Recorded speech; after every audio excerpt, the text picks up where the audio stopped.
अच्छा, ये अतर काजी साहब, एक तो इस पर रिफ्लेक्ट कीजिएगा कि बैरिस्टर गौहर खान साहब की बात पे हम इस पर भी ज़रा बात कर लेते हैं, एक मुख्तसर सा ब्रेक ले लेते हैं। ज़रा इस पर भी मैं चाहूँगा आप रिफ्लेक्ट करें कि उनकी बात क्यों नहीं सुनी जा रही।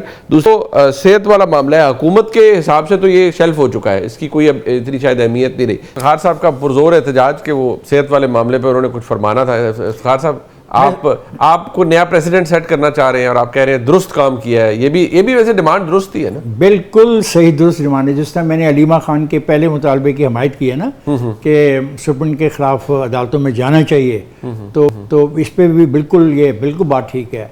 हर कैदी को और उसके लवाहिकीन को जब भी उनका कोई कैदी बीमार हो जाए उस अस्पताल में ले जाया जाए जहाँ पे उसके लवाहिकीन की ख्वाहिश है। ये आप तंज कर रहे हैं? मैं तंज नहीं कर रहा, ये वो उन्होंने लिखा है कि हमें एतबार नहीं है। जब आपको सरकारी तौर पे जो तबी सहूलतें हैं और जो तशखीस है उस पर एतबार ना हो, अलीमा खान जैसी पढ़ी लिखी खातून को अपने भाई के बारे में, वो है प्राइम मिनिस्टर ऑफ पाकिस्तान, जो पाकिस्तान की सबसे बड़ी सियासी पार्टी की क़यादत कर रहे हैं, तो एक आम आदमी बेचारे को तो कुछ भी नहीं है ना उसकी हैसियत। तो फिर ठीक है, जब भी कोई बीमार हो वो जिस अस्पताल में जाना चाहे तो फिर वहाँ पे जाए। मुझे समझ नहीं आती, मुनीफ साहब आप पढ़े लिखे आदमी हैं, वकील हैं, आप क्यों नहीं मानते कि आईने पाकिस्तान के अंदर लिखा है कि आप और मैं बराबर हैं? बिल्कुल है। जब सहूलतों की बात आएगी, जब जेल मैनुअल की बात आएगी, तो फिर जेल मैनुअल में तो जो ताकत आपने सुप्रीम को दी है, या तो सारा रिविजिट करें जेल मैनुअल को। बिल्कुल, ये क्लास सिस्टम ही खत्म कर देना। नहीं, सी क्लास सारा खत्म कर। नहीं, बिल्कुल मैंने लफ्ज यही कहा है कि जेल मैनुअल को रिविजिट किया जाए। चारों सूबों के जेल मैनुअल हैं,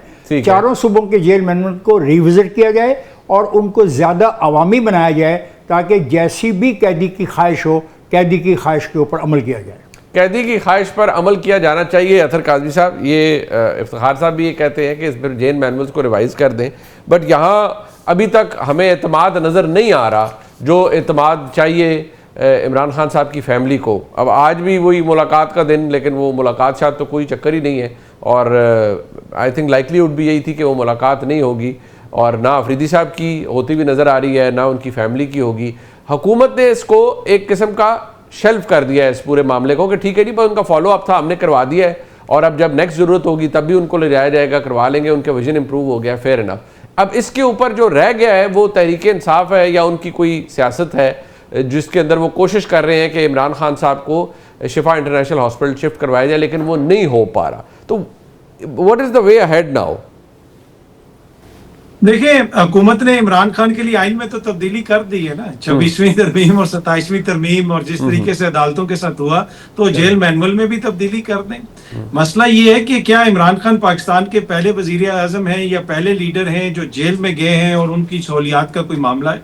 यहीं पे हम देखते थे डॉक्टर अदनान तो सरकारी बोर्ड के में शामिल होते थे जो मियाँ साहब का मुआयना करते थे, और यहीं पे हमने देखा कि मियाँ साहब को इलाज के लिए इंग्लैंड भी भेज दिया गया। ये कौन से जेल मैनुअल में लिखा हुआ है कि मियाँ साहब को बाहर जाने की इजाजत है और किसी को नहीं है? क्या पाकिस्तान की तारीख में आज तक कोई कैदी जेल से उठा और बरतानिया इलाज करवाने गया? अदालतों ने, वो कहते नहीं, अदालतों ने इजाजत दी थी और काबीना ने उसको सपोर्ट किया था। अरे चले जी अतर साहब, तो वो वही ना, पर अब काबीना ने सपोर्ट कर दिया, अदालतों ने भी कर दिया, तो अब उसको जेल मैनुअल में शामिल कर दें कि हर कैदी को फिर ये होना चाहिए। बिल्कुल, आई एग्री विद यू।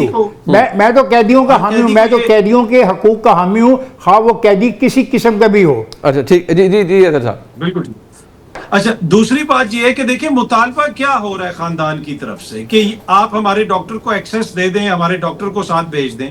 इसमें कौन सी ऐसी चीज है जो हुकूमत नहीं कर सकती? देखिए ना, क्या कुछ हुकूमत छुपाना चाहती है, कोई ऐसा मसला है, या फिर हुकूमत ये इम्पोज करना चाहती है कि जो हम चाहेंगे वो होगा, आपकी मर्जी से कुछ नहीं होगा? माजी में मिसालें मौजूद हैं, डॉक्टर्स भी जाते हैं, फैमिली मेंबर्स भी जाते हैं। अगर आप बहनों को नहीं मिलने देना चाहते क्योंकि आप समझते हैं कि वो कोई बयान देते हैं, तो कम से कम डॉक्टर्स को जाने दिया जा सकता था। डॉक्टर्स पहले भी मुतअद्दिद बार जा चुके हैं, कोई उन्होंने बाहर आके कोई ऐसा बयान नहीं दिया। तो मुझे ये लगता है कि हुकूमत ये शो करना चाहती है कि जिस तरीके से हम चाहेंगे वैसे होगा, और उसी वजह से ये सारी बहस है।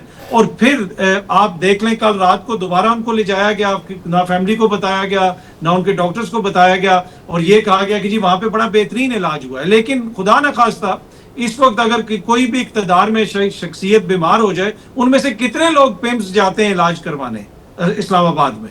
कोई मैं हुकूमत वाले दोस्तों की बात भी नहीं करता, बाकी जो बड़े बड़े यहाँ पे नाम है उनमें से कितने लोग जाते हैं पेम्स? वो पहला अस्पताल अगर इस्लामाबाद में कोई इस्तेमाल करते हैं तो वो शिफा इंटरनेशनल जाते हैं। अगर फैमिली कह रही है कि अगर उनको उधर ले जाया जाए तो उसमें भी कोई बात नहीं होनी चाहिए, लेकिन एंड ऑफ द डे ये हुकूमत ने फैसला करना। और मुझे ये लगता है कि हुकूमत ने ये फैसला किया हुआ है कि चीजें हम अपनी मर्जी से चलाएंगे, और अगर हम इनकी कोई बात मानते हैं तो शायद उससे ये तासुर जाए कि हमारी कमजोरी जाहिर हो रही है, तो वो शायद वो कमजोरी जाहिर नहीं करना चाहते और वो उसी तरीके से मामलात को चलाएंगे जिस तरीके से वो फिलहाल चला रहे हैं। अच्छा, अगर मैं इसको दोबारा हम सर्कल अराउंड करें, अतर साहब मैं आपसे ही अगर मैं पूछूं, ऑब्वियसली इसको एक लास्ट हमारा सेगमेंट है कि ये जितना भी इंप्रेशन पिछले दिनों क्रिएट हुआ कि कुछ तब्दीली आ रही है, कुछ मामलात बेहतर हो रहे हैं, कुछ लोगों ने कहा जी कोई चीज़ तो एग्जिस्ट करती है किसी जगह पर, लेकिन हमने देखा कि वो बजाय मामलात दुरुस्त होने के वो अब एक स्टैंड स्टिल की पोजीशन में है, कोई तब्दीली हमें कहीं नज़र नहीं आ रही, बल्कि हमें गुस्सा और एग्रेशन या फ्रस्ट्रेशन आफरीदी साहब की गुफ्तगू में ज़्यादा नज़र आ रहा है।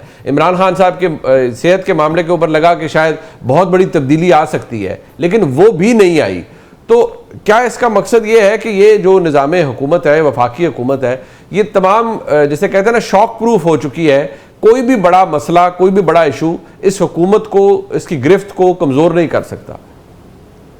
देखिए, अगर आप हुकूमत की गिरफ्त की बात इस सेंस में कर रहे हैं कि हुकूमत के जाने के दिन आ गए हैं और कोई हुकूमत से नाराज हो गया है और फाइलें बननी शुरू हो गई, इस तरह की जो खबरें आ रही हैं, मैं उस पर मैं कतन उसको बिलीव नहीं करता कि कुछ ऐसे मामलात हैं। निज़ाम जिस तरह चल रहा है, क्या ये बड़ा जबरदस्त तरीके से चल रहा है, उसके ऊपर यकीनन बहस हो सकती है। निज़ाम कितना कामयाब रहा उस पर भी बहस हो सकती है, लेकिन क्या इसके अंदर इख्तलाफात इस नहज पे पहुंच गए हैं कि हुकूमत को चलता किया जाएगा? मुझे ऐसा नहीं लगता, मुझे स्टेटस को लगता है। हुकूमत का जो सबसे बड़ा मसला है वो हुकूमत की परफॉर्मेंस है। तमाम तर दावों के बावजूद जो कुछ भी है, हुकूमत ना एक सियासी बयानिया बना सकी है, ना एक इकोनॉमिक जो है बेहतरी ला सकी है जिसको अवाम फील कर सके।